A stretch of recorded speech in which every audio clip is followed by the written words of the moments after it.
Nok-du is gravely injured after the battle and has to be taken away, held by his brother Hwang-ti and Dong Joo. They take him outside slowly where they reunite with Nok-du's master. The master tells them that he had taken Yoon, who was also injured during the battle, to a safe location. He reveals that they have a boat ready for all of Nok-du and his friends to take them back to the safety of the widow village. Nok-du is concerned about the safety of his mother the queen and decides to go and ask her to join him. Dong Joo follows her lover. Back at the palace, Yoon helps the king onto his throne. He gives one envious glance at the throne as he helps the old king sit down. Yoon sits the king down and asks him to rest while he goes out to find Nok-du and kill him. The king glances once at Yoon with an all-knowing look and stands up, heading out to look for his son by himself. Nok-du and Dong Joo make their way to where the queen and court lady Kim are waiting for them. While the queen is happy to see her son alive, she is troubled to see the injuries that he had suffered during the battle. Nok-du informs the queen that the king was alive and had returned back to the palace with his soldiers. He tells her to come with him and they can all escape together. The queen tells them that there was an exit through the backyard where the soldiers of the palace would not be able to get to them. She, however, tells them that she would not be accompanying them on the journey. Nok-du tries to persuade his mother, but she argues that at times of peril she cannot abandon her duty as a wife and leave the side of her husband. The queen tells them that if she leaves the other courtiers with the king, they would corrupt him further and lead to his eventual demise. She then asks Lady Kim to escort the two out through the back door of the courtyard. Nok-du still tries to persuade his mother, fearing that his father would kill her for aiding him. But the queen assures him that the king would do no such thing, as she was the only one that he had left on his side. She gives his son one last embrace and wishes him farewell, promising that someday they would meet again. A few moments later, the king, accompanied by Naeun and his soldiers, arrive and surround the queen, demanding to know where Nok-du had gone. The queen grabs hold of the king's sword and threatens to kill herself if they took a step further in Nok-du's direction. If they wanted to kill Nok-du, he had to kill her first. Kim leads the two out from the back door and assures them that for their safety the queen had to stay behind no matter what. The duo then leaves with a heavy heart. A boat is prepared so that all of Nok-du's friends and family can leave the capital safely. Nok-du's master makes sure that everyone, including Hwang-ti, Yoon, Bok Nyo, Indu,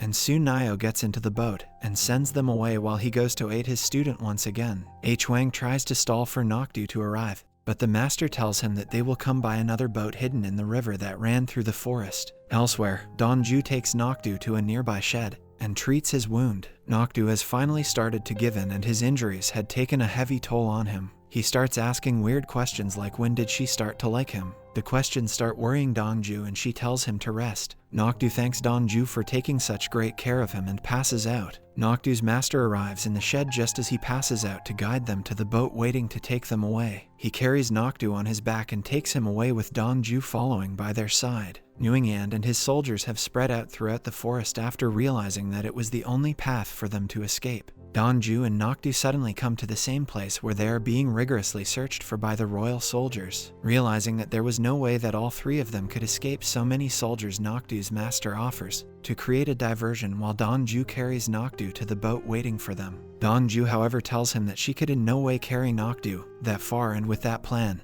all three of them would die. So instead she offers to create a diversion as the two escape.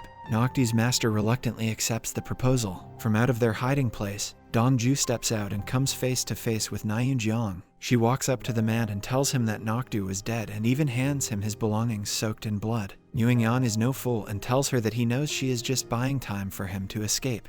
Dong Joo in reply offers herself to Naeun in return for letting Nok-du go. Nguyen, who has been in love with Dong Joo for such a long time, now decides to accept the offer and returns back with his soldiers, and Dong Joo as Nok-du and his master escape. A few weeks have now passed and Naeun appears before the king with a dead body on the side. He tells the king that he had stabbed Nok-du, upon which the injured man had fallen into the river. After weeks they had managed to find his body. The king looks at Naeun once and accepts the death of his son without even looking at the body. The soldiers then take the body away before the king could change his mind. As the body is being dragged out, a hysteric queen stops the soldiers and makes them put the body down. The soldiers then remove the cloth covering the body's face, and the queen breathes a sigh of relief. Her son was alive. Naeun, on the other hand, having fulfilled his promise to Dong Joo, prepares for their life together. He tells Dong Joo that he doesn't want to force anything onto her, and will wait until she can sincerely give him her heart. However, Dong Joo tells him in reply that perhaps she can lie about loving him, but in reality,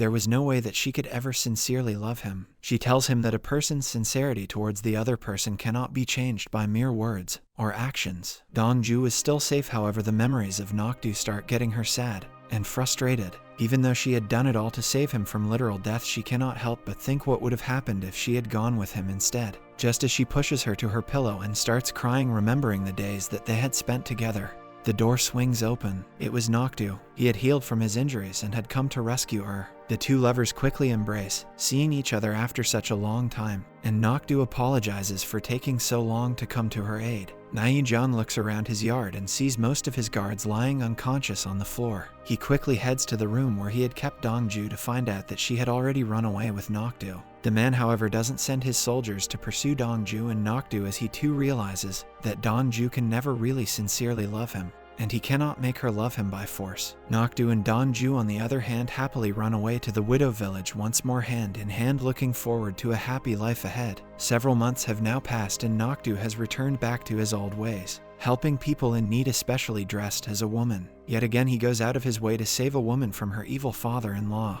He then hands the woman to the care of widows from the widow village and heads back to his family. Back on a lonely island, Dong Joo, Hwang-T, Yeon-yoon, Bok Nyo, Indu, and Soon Nyo and all of their other friends have made an area for them to live in. Dong Joo waits patiently for her lover to arrive. She hasn't even eaten because she was missing him. Just then, Nok-do's ship arrives and Dong Joo jumps with joy. The two lovers meet at the shore and Nok-do gives her a warm embrace, carries her in his arms, and gives her a kiss. The two then head back to their home where Nok-do shows her the many things that he had bought for her. Dong Joo is pissed to see that Nok-do was once again spending all their money haphazardly on stupid things. This time he had bought 2 beautiful emerald rings for their imminent wedding. The two get into a cute little argument with Nok-do asking her why she can't be a little bit romantic. Dong Joo replies that she is just being reasonable. Their life is perfect now, with no war that follows them, no revenge that they need to exact, and no crown that can trouble their soul. Soon the day of their wedding arrives as well. It's a warm, windy day, and they have their wedding outside. Yeon-yoon gives a warm speech, a pretty long one at that, despite him being reluctant at the beginning. Everyone present at the wedding cheers them on, and the two lovers finally become husband and wife after so many hardships that they had suffered over the years. Love had finally prevailed. On the day of his wedding night, as Dong Joo sleeps, Nok-do wakes up and writes a letter. Dong Joo finds him awake and asks him what he is doing, and he tells her that he was writing a letter to his mother telling her that they were now married. The letter eventually finds its way to the queen, who is doing well just as she had predicted. She reads the letter and is very pleased to find her son alive, well, and now married. Some days later, Naeunjong once again raises a rebellion against the king. And this time, with no one there to stop him, he manages to take the king captive. The king reveals he let Nuingeneg go on the first rebellion because he did not want to kill his own son twice. Then he asks Nuingyan for a final favor, safe passage for the queen to leave the palace premises. The prince agrees and reveals a secret of his own. He was also born on November 19th, the same day that Nok-do was born. According to the prophecy, a child of royal blood born on that day was supposed to take his throne, and that child wasn't Nok-do, it was actually him. The king smiles at his misfortune and warns the prince that he might take the throne, but that would only give him more and more loneliness and nothing else. Naeunjong doesn't care. He had finally arrived at his journey's end. He was king. The news of the king's death and Prince Nuingyang taking the throne finally reaches Nok-do as well. He is, however, unable to understand how he should react in a situation like that. The next day, they also get the news that Nok-do's mother, the queen, would soon be joining them. Pleased, Nok-do and Dong Joo wait for her to arrive by the hillside of the beach. Dong Joo is excited and scared, thinking about how the queen would treat her now that she was her daughter-in-law. Nok-do assures her that she will be fine as the royal boat slowly sails ashore, carrying the queen and her helpers finally to the safety of their son's home. Thanks for watching. Subscribe and hit that like button to help our channel grow. Turn on the notifications so you won't miss any of our new videos. Thanks for watching.